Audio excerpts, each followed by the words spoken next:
Hello, everyone.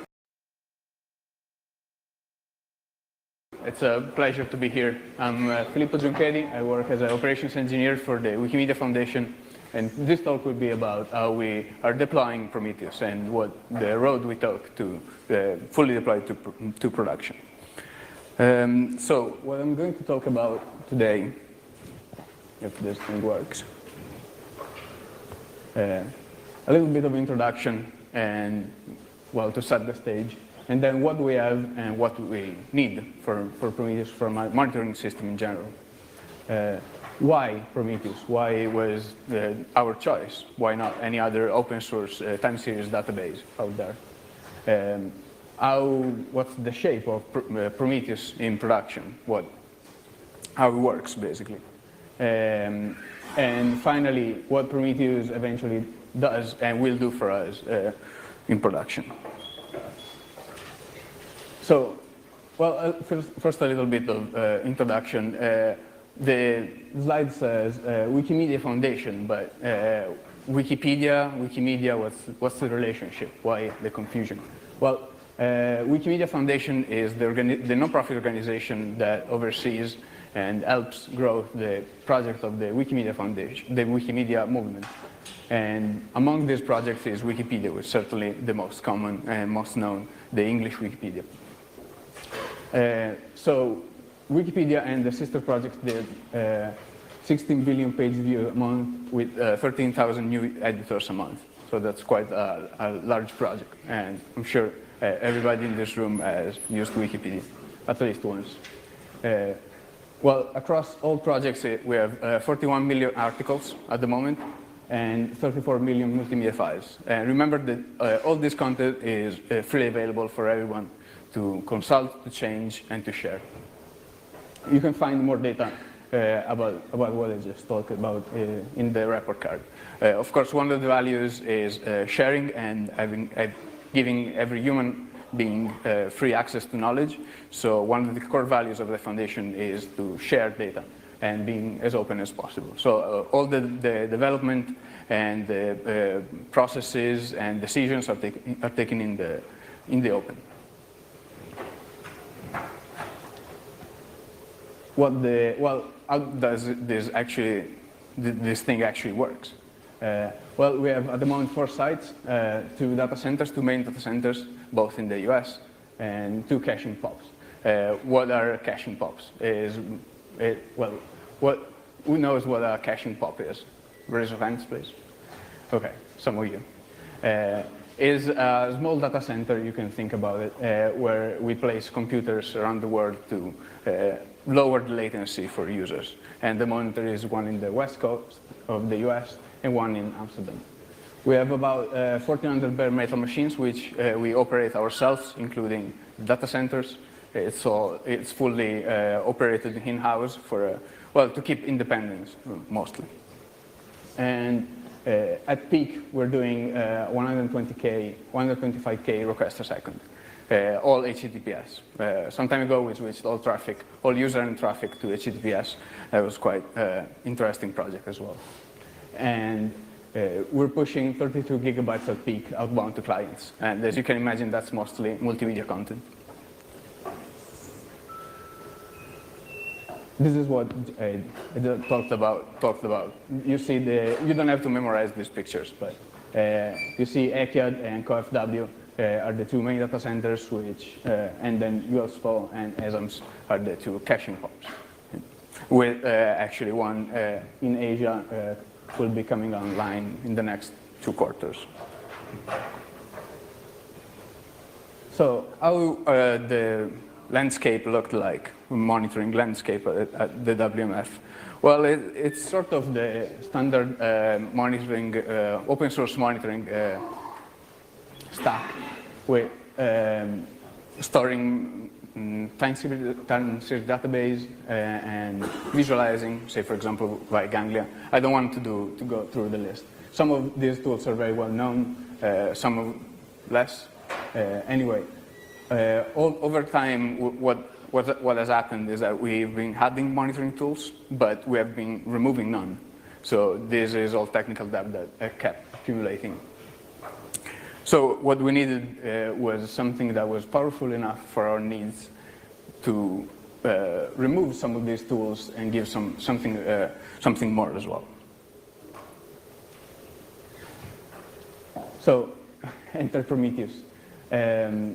Why we choose Prometheus? Well, one of the most important things that Prometheus has given us is the power of querying data and extracting, well, basically asking useful questions about all the data that we had.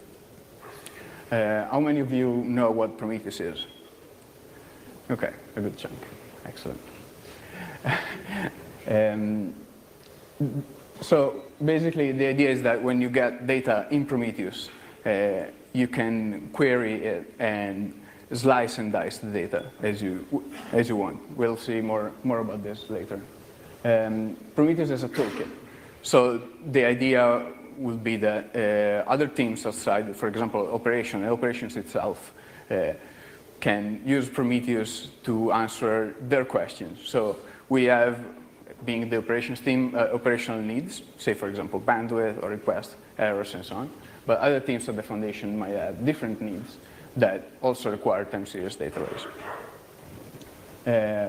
Well, yes, so sort of related to this, the multi-tenancy. This is a separate point because from an operational perspective, we are deploying multiple Prometheus servers, each independent of each other, say, for example, for team. It's been very reliable, unlike some other monitoring system that we had. And for example, in production, I don't think we had a single crash. And of course, that's very important because the obvious but true observation is that a monitoring system should be more reliable than the system it's monitoring. Otherwise, it's basically useless. Efficient resource usage. Prometheus has been very efficient in utilizing, for example, CPU, bandwidth, and more importantly, disk for storing time series. And the metric flow is also easy to understand and debug.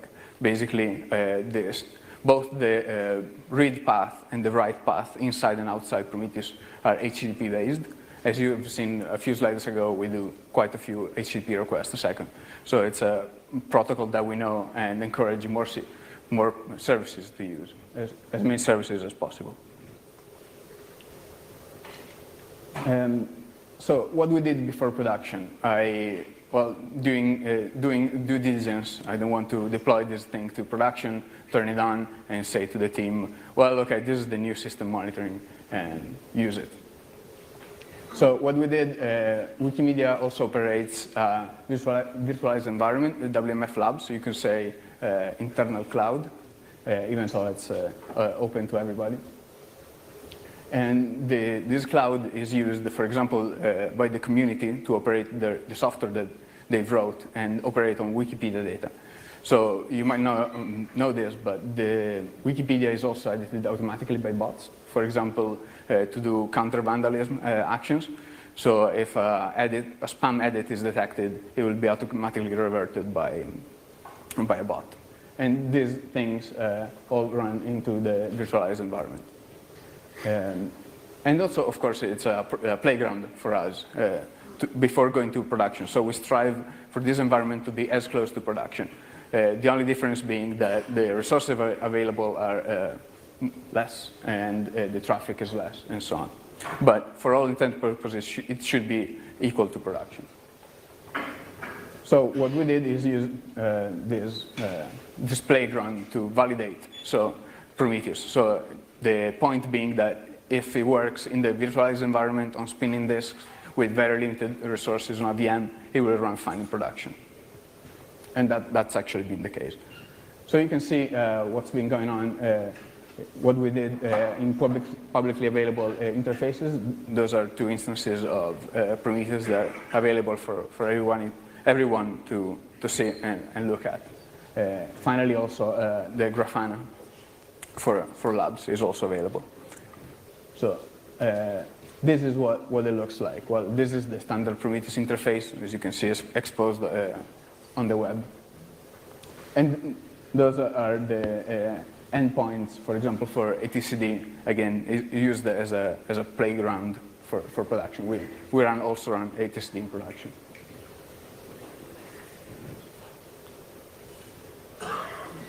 So how does it look like for a single site? You remember the data centers that I talked about?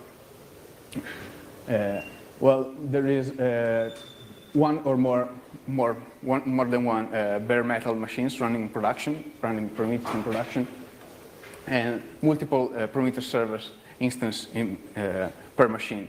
And again, this has to do with the multi-tenancy point. So multiple teams can have their own Prometheus server running on the same machine. For high availability, what we do is deploy identical machines and put them behind a load balancer with LVS and direct routing. I won't go into the details, but this is the exact same stack that runs our production traffic. So it's basically, it uses the same load balancer infrastructure as the main website. On each machine, also, we run Nginx for access control, authentication, and things like that, as a reverse proxy for Prometheus. And the configuration happens through Puppet. It deploys a certain set of static configuration for Prometheus, plus auto-generated YAML files. So service discovery happens by Puppet writing YAML files, which then are picked up by Prometheus. This has been working well for us because most of our metadata is in Puppet. So Puppet knows basically everything about the infrastructure. You can find the Gore details in our Puppet repo, which again is public. We use Garrett, but it's also mirrored on GitHub. Again, it's all free and publicly licensed for everyone to look at, both good and bad things. Again, and also that is our instance for our documentation for the technical part of Wikimedia. And that is the page for Prometheus. It has more details about what's going on, what will happen, and so on. Then, you remember the picture from the beginning. There is one site, but then we have multiple sites. So how do we get a global picture of what's going on across the infrastructure? Well, we use a feature from Prometheus called federation. So the idea is that we run yet another instance of Prometheus polling data from the site local Prometheus servers. This way, you can get basically a global overview across all data centers of what's going on, say how much bandwidth they're using, how much memory, and so on. And then once you've, say, for example, identified that there is a problem, you can drill down into the site-specific Prometheus instance. And these also, they have, for example, different retention periods. So the site local might have a month or 2 months and so on, depending on how much disk space you have. Whereas the global instance, they have less metric. They scrape selected few metrics from all the sites, and therefore can store data for longer, say 1 year and so on.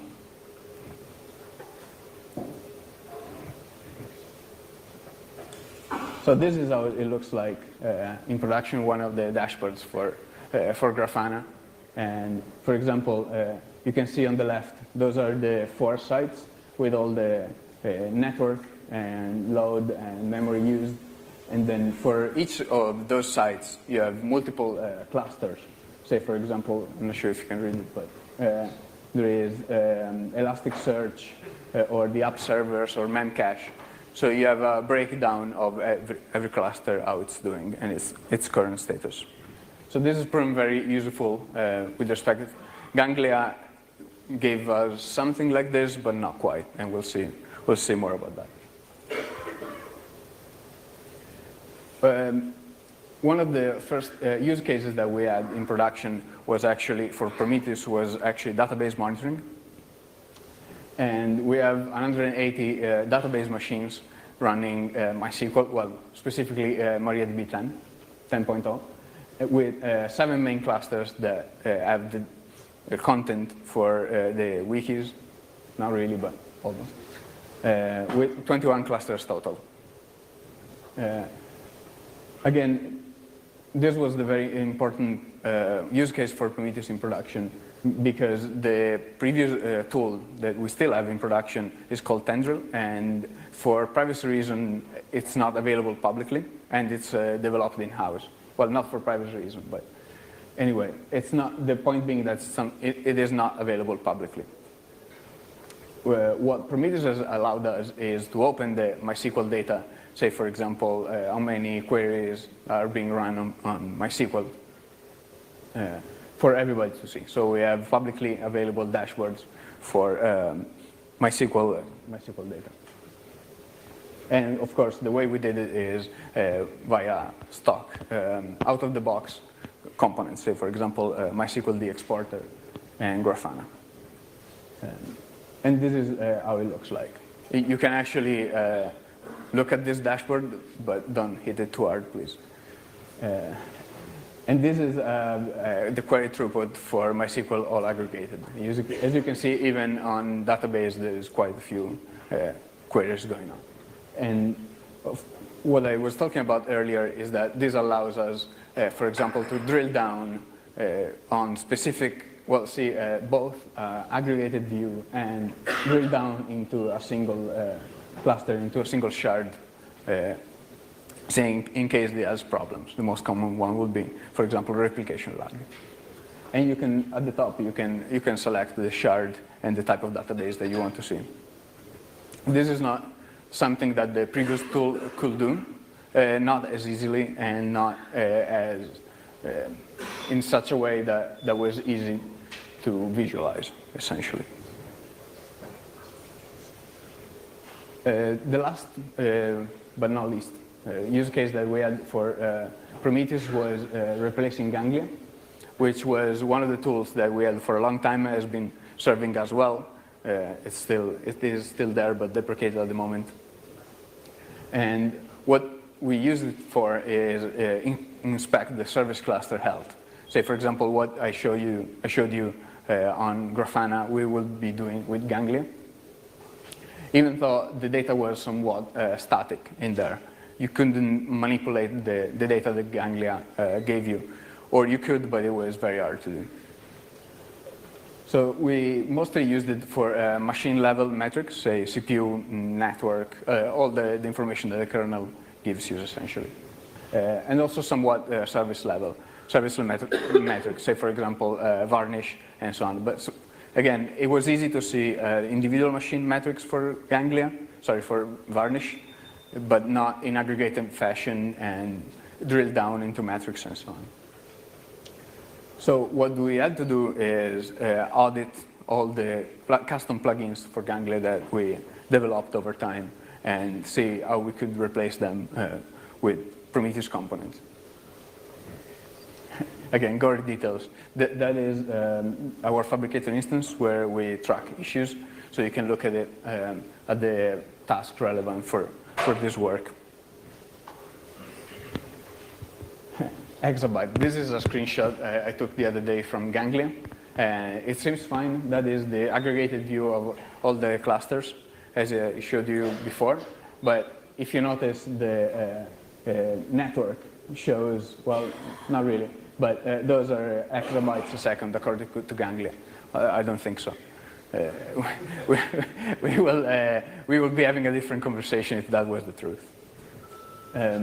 So that is the kind of problem that we were facing. So the tool was okay on a basic level for everyday use, but it was sort of broken, not broken, unmaintained, and so on. And of course, if you can't trust the data that you're getting out of the monitoring, that is basically useless.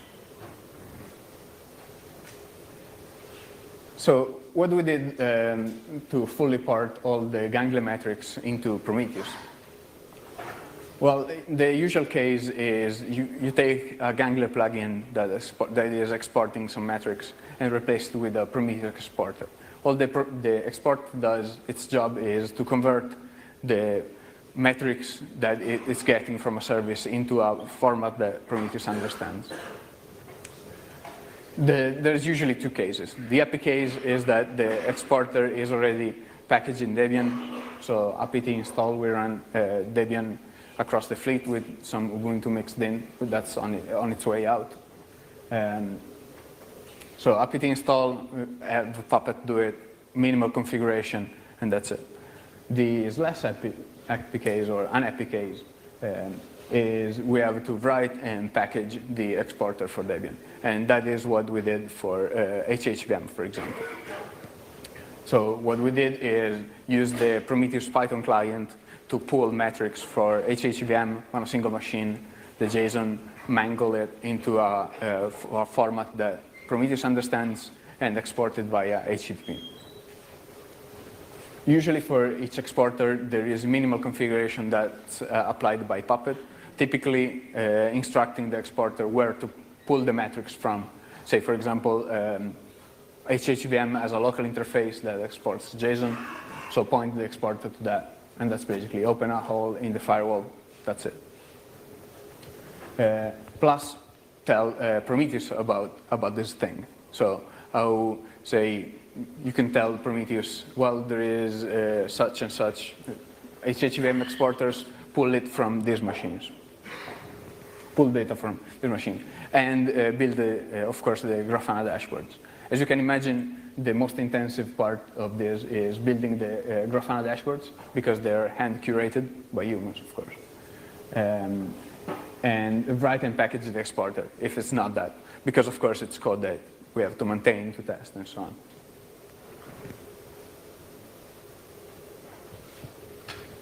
So I want to talk about a little bit about the future of Prometheus. And what we would like to do is onboard more teams. So for example, at the moment is only operations that's using Prometheus, even though other teams have shown interest. Because again, the operations team experience has been very good with it.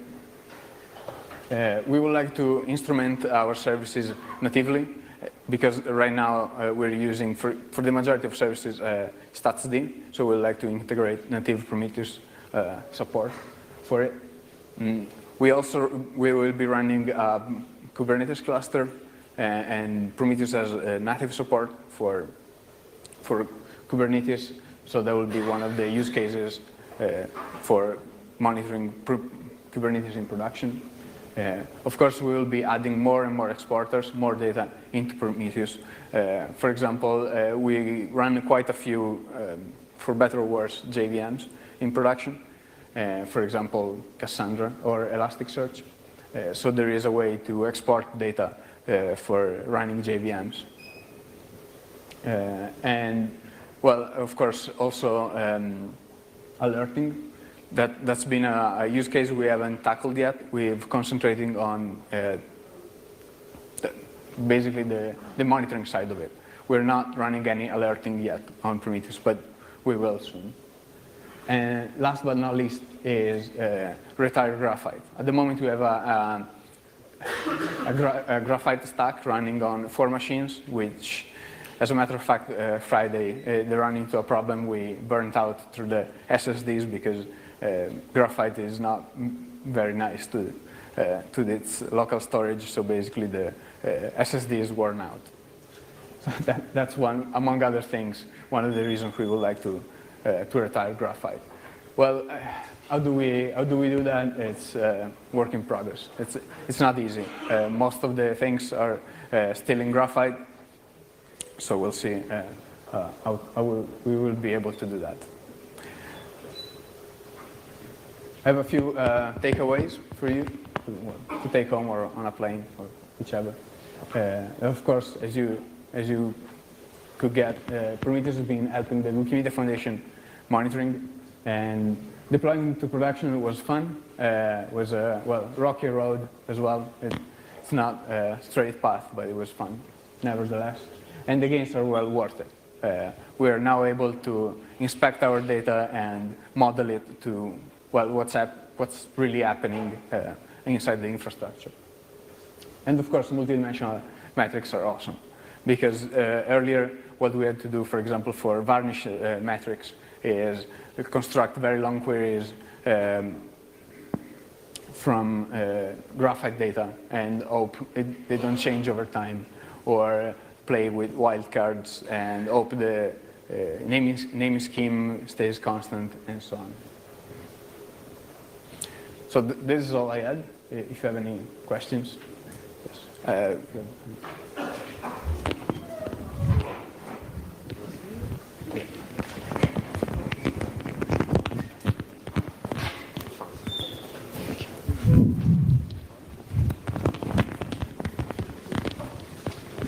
One of the earlier slides mentioned the Isinga too. Can you explain the relationship? Yes. So the question was the relationship between Prometheus and Isinga. At the moment, Isinga does for us all the checks, for example, reaching out to the machines, but it doesn't know about metrics. It doesn't know about time series or anything like that. It does check graphite, for example. But what we would like to get from Prometheus alerting and deprecating maybe Isinga in the future is run the alert manager for Prometheus, in which it will yield more powerful alerting. There was a talk 2 talks ago about alerting in time series. Does that answer the question? Any other questions? About the data that you get from Prometheus, do you have already gained some stuff that you cannot get from the other way you are working before? Yes. So for example, so the question is, did we get already more insights into the data that we are collecting with Prometheus? Yes. For example, you see the spikes there in MySQL queries. We didn't know about this before. And the reason for that is there is a job queue running from MediaWiki that periodically runs job, and this is the effect on databases of these jobs. So periodically, I think it's every 5 minutes, they will go to the database and run queries. So for example, we didn't know about this earlier. And thanks for the talk. Will you send any of the new node exporters upstream? Any of the new things you export?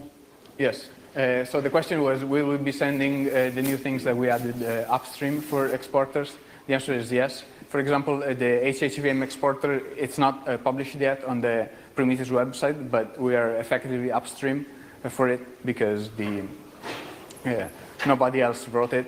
And maybe in the future, HHVM will natively support Prometheus metrics if upstream is happy with it. And we've been also talking to MySQL the exporter upstream about it. I have a question about the data you actually gather. Can you talk about it, how much that is per data center, and how you store this on the local Prometheus hosts? Yes. So the question was, can you talk about the data that we collect for each site, and how much is it, how it's stored, and so on. So we collect around 15,000, for the main data centers, 15,000 points a second, which is roughly the load that we have on graphite. So just as a starting point, Prometheus is collecting as much data as graphite at the moment.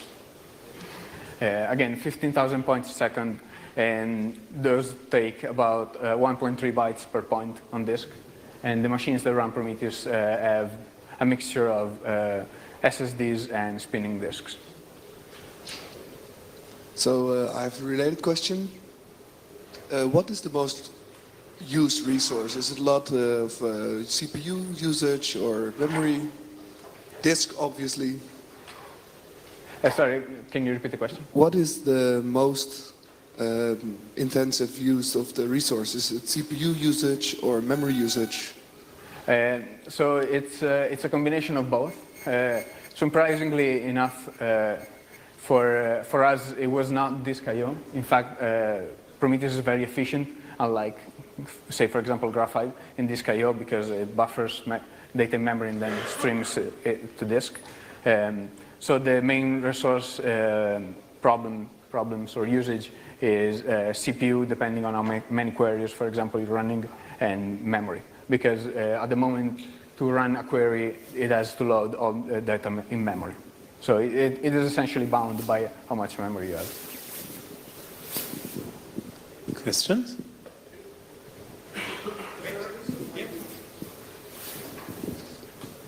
Is there a reason why you choose bare metal servers for Prometheus?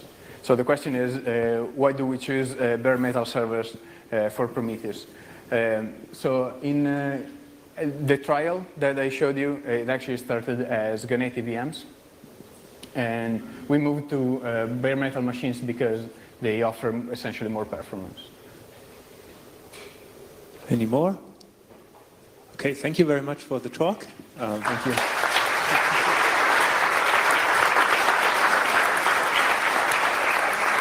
I have this is the last